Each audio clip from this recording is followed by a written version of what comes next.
सबसे पहले साथियों आप इस वीडियो को शेयर कर दीजिएगा ताकि हमारी बात देश के प्रत्येक कोने कोने में पहुंच सके। आज हम बात करने वाले हैं भीम आर्मी प्रमुख को लेकर। भीम आर्मी प्रमुख ने उत्तर प्रदेश के योगी सीएम जी से बड़ी डिमांड कर डाली है एक पत्र लिखकर, और साथ ही साथ बहन कुमारी मायावती जी ने पार्टी में बड़े बदलाव किए हैं, वो भी आपको बताऊंगा साथियों बेजरूर। और एक तरफ राजस्थान के पूर्व मुख्यमंत्री अशोक गहलोत ने एक बड़ा ही गंभीर पोस्ट किया है एक्स पर, वो भी साथियों आपको बताऊंगा। सबसे पहले बात कर लेते हैं कि चंद्रशेखर रावण ने आखिरकार क्या कुछ ट्वीट, क्या कुछ पत्र लिखा है योगी महाराज जी के लिए। एक बार साथियों वीडियो को आप शेयर कर दीजिएगा ताकि ये हमारा वीडियो जन जन तक पहुंच सके। साथियों आपको याद होगा कि कुछ साल पहले योगी की सरकार में ही 69,000 शिक्षक पदों पर भर्ती निकली थी, लेकिन कई साल उस मामले को लटकाने के बाद फिर उसमें भर्ती भी की गई, लेकिन जो आरक्षित कोटे के बच्चे थे उनको साथियों अभी तक भी वो वैकेंसी नहीं दी गई। ये सबसे बड़ा मुद्दा उठाया है चंद्रशेखर रावण ने। चंद्रशेखर रावण ने आज पोस्ट में क्या लिखा है, 69,000 शिक्षक भर्ती में आरक्षण में हुई विसंगति व प्रभावित अभ्यर्थियों की नियुक्ति के संबंध में मुख्यमंत्री योगी आदित्यनाथ जी को पत्र लिखा।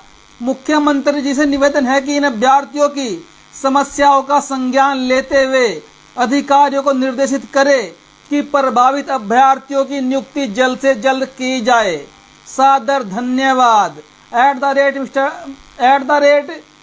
Yogi Adityanath ji @UP government. आगे पत्र में क्या लिखा गया है मैं आपको पूरा पत्र सुनाता हूं पढ़कर साथियों।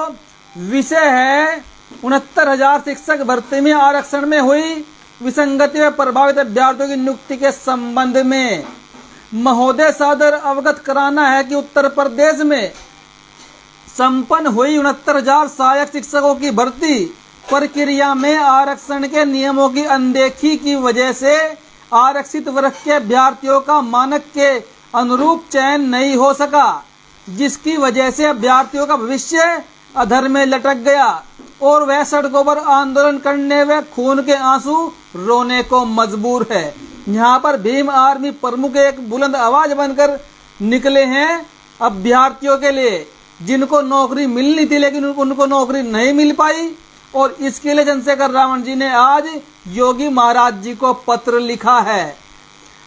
आगे क्या लिखा गया है, विदित हो कि आरक्षण विसंगति के संबंध में अभ्यर्थियों की शिकायतों का संज्ञान लेते हुए माननीय राष्ट्रीय पिछड़ा वर्ग आयोग ने 29 अप्रैल 2021 को अपनी रिपोर्ट उत्तर प्रदेश सरकार को सौंप दी थी, जिसमें स्पष्ट किया गया था कि 69,000 शिक्षक भर्ती में आरक्षण के नियमों का ठीक ढंग से अनुपालन नहीं किया गया है।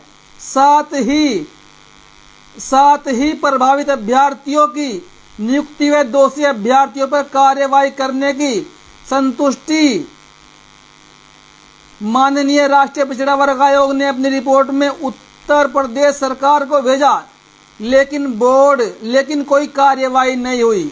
उत्तर प्रदेश विधानसभा चुनाव 2022 के ठीक पहले दिनांक 23 दिसंबर 2021 को अभ्यर्थियों के एक प्रतिनिधि मंडल ने माननीय मुख्यमंत्री जी से उनके आवास पर मुलाकात की, जिससे मुख्यमंत्री जी ने उन्हें आश्वस्त किया था कि अभ्यर्थियों की समस्याओं का समाधान करते हुए उन्हें नियुक्ति पत्र दिया जाएगा।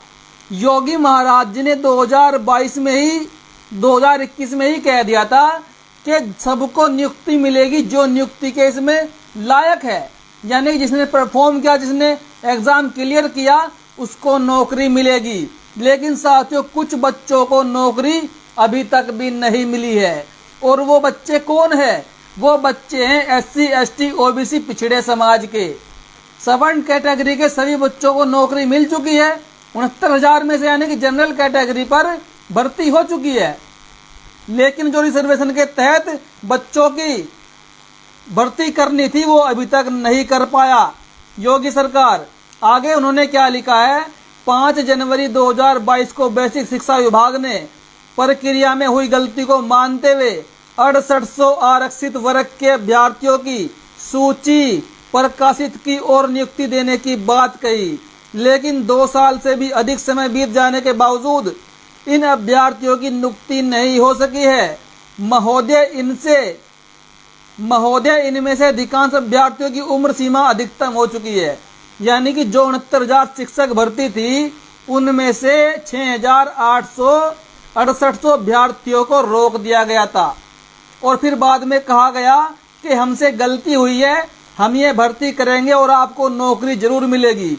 लेकिन आज उस बात को भी 2 साल बीत गए, अब तक भी उन लोगों की भर्ती नहीं हो पाई। उल्टा जो युवा थे, जिन्होंने नौकरी के लिए अप्लाई किया था, जो उसके लिए बिल्कुल उपयोगी थे, सुटेबल थे, उनको नौकरी अभी तक नहीं दी गई है। आगे क्या लिखा गया है? महोदय इनमें से अधिकांश अभ्यर्थियों की उम्र सीमा अधिकतम हो चुकी है, जिससे वह सरकारी नौकरियों में फॉर्म भी नहीं भर सकते। साथ ही साथ आर्थिक स्थिति भी ठीक नहीं है, जिससे ये सामान्य जीवन भी नहीं जी पा रहे हैं। माननीय मुख्यमंत्री जी से निवेदन है कि इन अभ्यर्थियों की समस्याओं का संज्ञान लेते हुए अधिकारियों को निर्देशित करें कि प्रभावित अभ्यर्थियों की नियुक्ति जल्द से जल्द की जाए, ताकि 5 वर्षों की बेरोजगारी से इन्हें मुक्ति दिलाकर सामान्य जीवन जीने की राह प्रशस्त की जा सके तथा संविधान की मूल भावनाओं को भी अक्षुण्ण रखा जा सके। सादर धन्यवाद। ये लंबा चौड़ा पत्र लिखा था भीम आर्मी प्रमुख ने योगी महाराज जी के लिए। और यहाँ पर सबसे बड़ी बात यह है कि शिक्षक भर्ती जो घोटाला था, इस मामले में चंद्रशेखर रावण के अलावा कोई और नेता आवाज उठाने के लिए तैयार नहीं है। ये सबसे बड़ी बात है साथियों। और एक तरफ एक पोस्ट आया है राजस्थान के पूर्व सीएम अशोक गहलोत की तरफ से, जो SC ST OBC को झकझोर देने वाली घटना है साथियों। उसमें क्या कहा गया है? अशोक गहलोत जी ने क्या लिखा है? दैनिक भास्कर अखबार में प्रकाशित आदिवासी क्षेत्र के नवजात बच्चों को बेचने की खबर बेहद चिंताजनक है। राज्य सरकार को इसे गंभीरता से लेकर अविलंब जांच करनी चाहिए, जिससे ऐसा घृणित अपराध रोका जा सके। इसके साथ ही ऐसा कार्य करने पर मजबूर हुए परिवार की आर्थिक एवं सामाजिक स्थिति की जानकारी लेकर उनको लक्षित कर योजनाएं बनाकर उन्हें मुख्य धारा से जोड़ने का कार्य करना चाहिए। दिल्ली के अंदर खुला साथियों, खुला धंधा चल रहा है।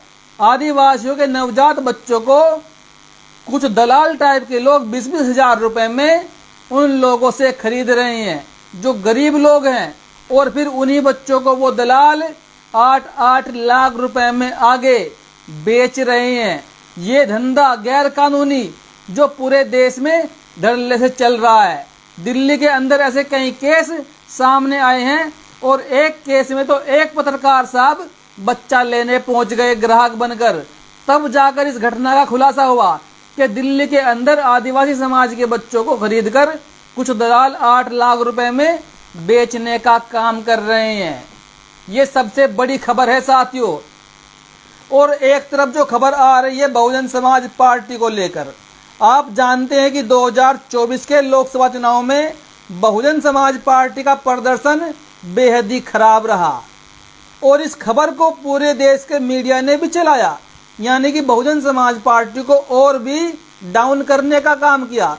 लेकिन इसके उल्टे अगर देखा जाए, जो कांग्रेस है, राष्ट्रीय पार्टी है, उसने इंडिया वाला गठबंधन बनाकर चुनाव लड़ा, लेकिन उसके बावजूद भी कांग्रेस 13 राज्यों में 0 पर सिमट गई। और उन 13 राज्यों में कांग्रेस ने सीधा सीधा फायदा बीजेपी को किया, क्योंकि जिन 13 राज्यों में कांग्रेस 0 पर सिमटी है, वहां पर कांग्रेस ने कोई इंडिया गठबंधन नहीं किया, किसी भी पार्टी से गठबंधन नहीं किया, और ऐसी 40 सीटें कांग्रेस ने सीधे बीजेपी की झोली में डलवा दी सीधे, ताकि बीजेपी केंद्र में सरकार बना ले। और आज केंद्र में बीजेपी की सरकार है, लेकिन इस बीजेपी और कांग्रेस से मुक्ति दिलाने के लिए आज बहुजन समाज पार्टी की मुखिया ने एक बहुत बड़ा कदम उठाया है। साथियों, लोग ये कहते भी हैं कि अगर कोई बीजेपी को हराने वाला है, अगर कोई कांग्रेस को रोकेगा पूरे देश से, तो वो बहुजन समाज पार्टी है। और इसीलिए बहन कुमारी मायावती जी ने आज हरियाणा में विधानसभा चुनाव के लिए इनेलो एक पार्टी है INLD, जो अभय सिंह चौटाला जी की पार्टी है, उससे बहन कुमारी मायावती की पार्टी का गठबंधन हो गया। जी हां साथियों, गठबंधन हो गया। और आज 10 जुलाई है। 11 जुलाई को बहन कुमारी मायावती और चौटाला जी औपचारिक रूप से ऐलान करने वाले हैं। रोहित कुमार जी, मैं नंबर आपको अपना दूंगा, बने रहिएगा आप। और 11 तारीख को औपचारिक ऐलान होने वाला है। जो सीटों का बंटवारा है, सीटों के बंटवारे को लेकर भी चर्चा हो चुकी है। सूत्रों के हवाले से खबर है कि लगभग 90 सीटों में से हरियाणा में विधानसभा की 90 सीटें हैं और 90 सीटों में से बहुजन समाज पार्टी के पाले में लगभग 21 सीटें आने का अनुमान है। साथियों, 21 सीटें बसपा को मिलेगी हरियाणा में, यानी कि वो 21 सीटें जहां जहां पर बसपा मजबूत है, उन सीटों पर बसपा चुनाव लड़ेगी गठबंधन करके। और अभय चौटाला का यह कहना है कि हम इस गठबंधन में कांग्रेस को शामिल नहीं करेंगे। कांग्रेस और बीजेपी के अलावा अगर और कोई दल आता है तो हम उसको शामिल करेंगे और हम बड़ा गठबंधन ये तीसरे मोर्चे के रूप में पूरे देश में बनाने का काम करेंगे। लेकिन अगर 1% कांग्रेस को गठबंधन में शामिल करना पड़ा तो इसकी जिम्मेवारी बहन कुमारी मायावती जी के ऊपर छोड़ दी गई है कि अगर बसपा सुप्रीमो चाहेगी तो कांग्रेस भी इस गठबंधन में आ सकेगी। और यही बहुत बात रखी गई शिरोमणि अकाली दल के लिए, क्योंकि एक क्षेत्रीय पार्टी है शिरोमणि अकाली दल, जो पंजाब और हरियाणा में एक्टिव है। और शिरोमणि अकाली दल को भी इस गठबंधन में बड़े आराम से शामिल करने की मुहिम जोरों शोरों पर चल रही है। और एक खबर आ रही है बीजेपी से, पिछड़े समाज के लिए बुरी खबर है साथियों। बीजेपी के एक सांसद है कर्नाटक में, जो कर्नाटक में बीजेपी के टिकट पर लगभग 7 बार सांसद बन चुके हैं बीजेपी के टिकट पर। लेकिन उनका आरोप है कि मुझको बीजेपी ने अभी तक पिछले 30-35 साल में एक बार भी मंत्री नहीं बनाया। और उन्होंने ये भी कहा कि बीजेपी सरकार में कुछ लोगों को एक बार के सांसद बनने पर ही मंत्री बना दिया जा रहा है, जैसे कि निर्मला सीतारमण पहली बार बीजेपी के टिकट पर चुनाव दी थी तो उनको वित्त मंत्री बनाया गया। लेकिन यहाँ पर जो सांसद बात कर रहे हैं वो पिछड़े समाज से आते हैं, इसलिए उनको मंत्री नहीं बनाया गया। तो बीजेपी और कांग्रेस में आपके लिए ऐसे ही धोखाधड़ी की तो बीजेपी और कांग्रेस में आपके लिए परमानेंट पहले से ही ऐसे ही धोखाधड़ी पहले से की जा रही है, तो आगे भी की जा रही है। क्योंकि मान्यवर साहब काशीराम ने कहा था कि कांग्रेस और बीजेपी दोनों एक सांपनाथ है, एक नागनाथ है, आपको इनसे बचकर रहना होगा। और वही काम यहाँ पर हमारे लोग नहीं कर पा रहे हैं। हमारे लोग इन पार्टियों से नहीं बच पा रहे हैं, इनके बहकावे में आकर इनके गुलाम बनते जा रहे हैं। और इनके रिमोट कंट्रोल पर SC ST OBC के सांसद विधायक कार्य भी करते हैं, ये आप भली भांति देख सकते हैं। और एक तरफ साथियों भीम आर्मी प्रमुख के लिए बड़ी खबर है झारखंड से। झारखंड में बड़ी खबर है भीम आर्मी प्रमुख के लिए। झारखंड में मुस्लिम समाज के सैकड़ों युवाओं ने भीम आर्मी का दामन थामा है, यानी कि आजाद समाज पार्टी का दामन थामा है। असदुद्दीन ओवैसी की पार्टी को छोड़कर आजाद समाज पार्टी का दामन थामा है। और उनका कहना है कि जैसे असदुद्दीन ओवैसी संसद में दहाड़ते हैं, बहुत बढ़िया दहाड़ते हैं, प्रत्येक मुद्दे को भी उठाते हैं, लेकिन ओवैसी की पार्टी कहीं पर भी सड़क पर कार्य करती हुई नहीं दिखती। वो सड़क पर नहीं दहाड़ते, लेकिन चंद्रशेखर रावण संसद में भी दहाड़ते हैं, वहां पर भी मुद्दे उठाते हैं और सड़कों पर भी मुद्दे उठाते हैं। भीम आर्मी के लोग लगातार सड़कों पर संघर्ष करते हैं। और उन मुस्लिम युवाओं का कहना है कि हमारा मेन मोटिव है देश के गरीब, दलित, पिछड़े मुसलमानों के हक की आवाज उठनी चाहिए। इसका मतलब हमने पार्टी नहीं बदली है, हमारा मोटिव वही है। MIM भी वही काम करती है लेकिन संसद में, लेकिन भीम आर्मी सड़कों पर भी काम करती है। इसलिए जो हमारा मुद्दा है, हमारा मेन मोटिव है, हमारा मुद्दा है दलित, पिछड़ों, आदिवासियों, मुस्लिमों का, उनकी आवाज को बुलंद करना। और हम इसलिए भीम आर्मी में शामिल हो गए। ये बड़ी खुशखबरी है साथियों। अभी के लिए इतना ही।